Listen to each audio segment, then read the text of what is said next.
I'll just open with a couple of remarks. I think the draw is challenging. It always is. Every year is a challenge, but certainly we've got a lot of long-haul trips, which we're going to have a look at and work with Virgin to make sure that we've got direct flights, which is critical for not only our players getting there, but the return flights for our rehab and so forth. So that's something we'll work with. Virgin have been fantastic over the last few years working with us, so we'll work with them and see what we can do with those. There's some other highlights which are terrific. I think the first game's a Friday night game against Carlton, which will be brilliant for our members, and hopefully our members will see some changes to the way we're playing and what we're doing.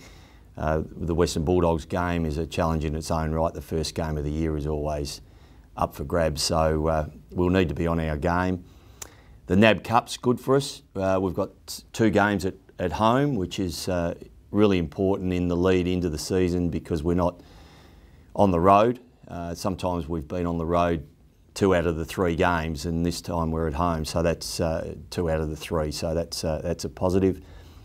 We've got the Indigenous round versus Geelong, which is something we requested, and we've managed to maintain. It's a really important part of our calendar, and I think the people of Western Australia really enjoy being involved with the giving on that day to assist the Wirrapunda Foundation, which is does so many great things in the community.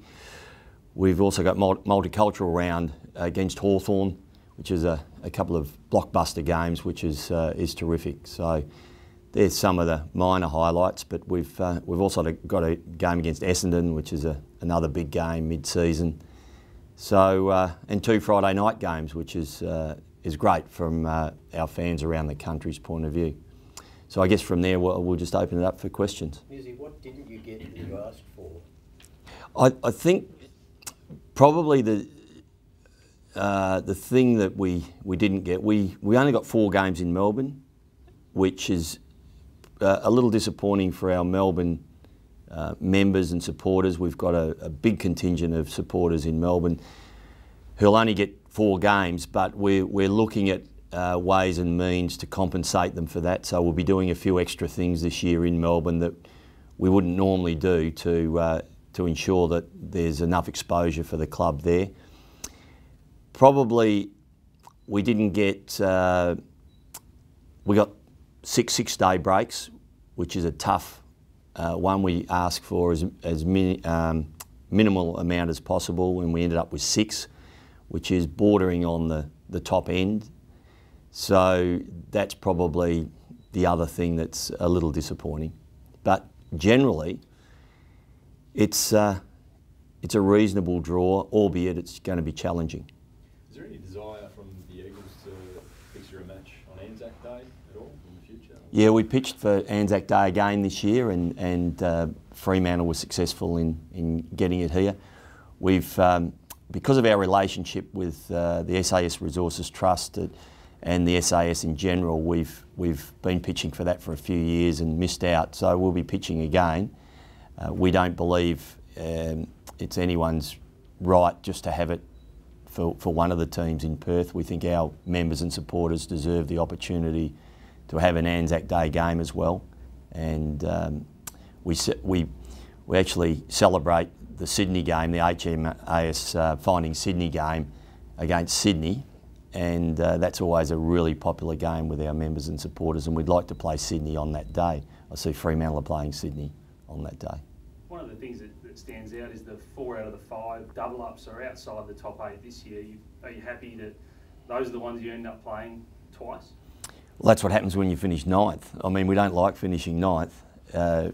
We'd like to be in the finals and having to play the top 4 2 or 3 times. That's the aim.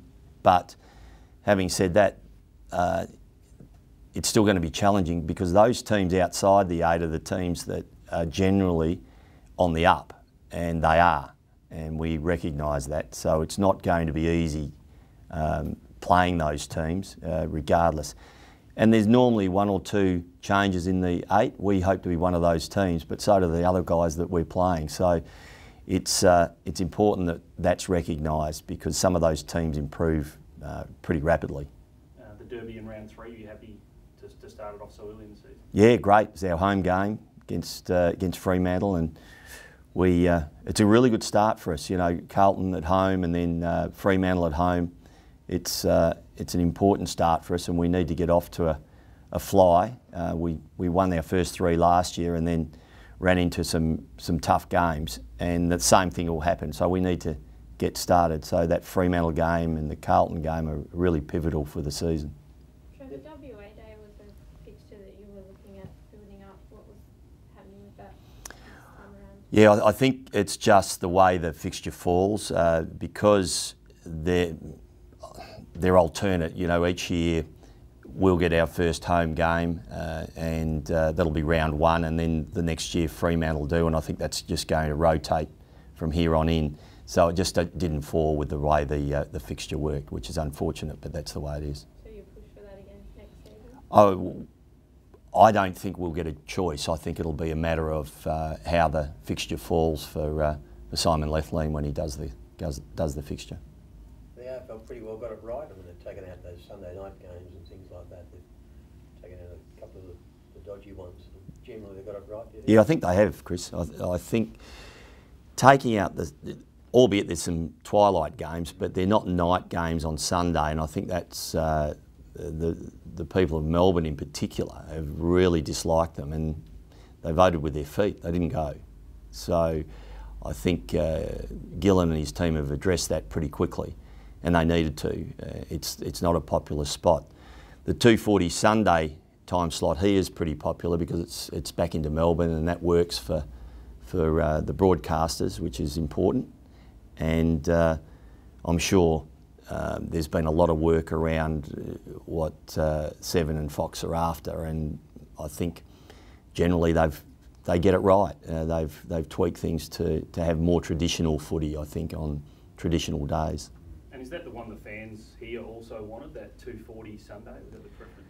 Yeah, we've got a mixture, which is good. We've got some Saturday nights, I think a Saturday game and a Friday night and a Sunday, and I think the mix is probably right. If it's too heavy on one side and it's too heavy on Sunday or too heavy on Saturday, there are a number of people who just can't get to certain games. And I think the Sunday time slot's pretty popular. The Saturday night time slot is very popular, so that works for us. And I haven't had a close look at Fremantle's draw, but I assume the mix is very similar. Only one game at the MCG, I think, Trevor, but I guess that's not ideal what happens to the WA clubs. Yeah, well, it's happened through my time, which is a long time, where we don't get a lot of games at the MCG unless you're a top 4 team. If you're a top 4 team, it tends to give you the opportunity to play more games at the G, but we only get the one game, and I speak to our people regularly. When you're 9th, that's what you get, and we need to improve and make the finals, and then we'll get more games scheduled at the G. But we're really fortunate. It's a night game against Richmond, which gives us great exposure and great opportunity to show our wares. Let's hope the boys are up and about on that night, because it's national coverage and it's a great night to be playing, and you're playing at the G.